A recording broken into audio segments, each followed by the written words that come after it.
So ఎన్ని months అయింది కోడ్9 లో జాయినింగ్? It's 8 months actually. నేను జనవరిలో జాయిన్ అయ్యాను. సో జాబ్ సెప్టెంబర్లో వచ్చేసి. జాబ్ సెప్టెంబర్ లో Yeah. వచ్చింది. ఓకే. సో ఫస్ట్ ఇక్కడ జాయిన్ అయ్యేటప్పుడు ఏ ఎక్స్పెక్టేషన్ తో జాయిన్ అయ్యారు కోడ్9 లో? యాక్చువల్లీ జాబ్ కోసం వచ్చాను యాక్చువల్లీ. జాబ్ కోసమే వచ్చారు. Okay. And skills. Hmm. Yeah అంటే నేను నా పాస్ అవుట్ అయిపోయింది, గ్రాడ్యుయేషన్ అయిపోయిన తర్వాత Hmm. జాబ్ కోసం సర్చ్ చేసిన.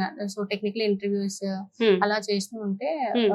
అకార్డింగ్ టు మై ఎక్స్పీరియన్స్ నేను కోడింగ్ లో కొంచెం లాగ్ ఉన్నాను. ఓకే. సో ఎక్కడైతే కోడింగ్ బాగా చెప్తారని ఇన్స్టిట్యూట్ కోసం వెతుకుతూ ఉంటే తెలిసిన సార్ సజెస్ట్ చేశారు, ఇలా Hmm. కోడ్9 బాగుంటుంది, సో స్కిల్స్ బాగా చెప్తారు అండ్ ప్లేస్మెంట్స్ కూడా బాగా డే 1 నుంచి ప్లేస్మెంట్స్ ఇస్తారు. That's main point. Hmm. So అలా ఇక్కడికి వచ్చి చూసాను. అలాగే నేను వేరే ఇన్స్టిట్యూట్ కూడా వెళ్ళి ఎక్స్పీరియన్స్ చూశాను. చేశారు. Hmm.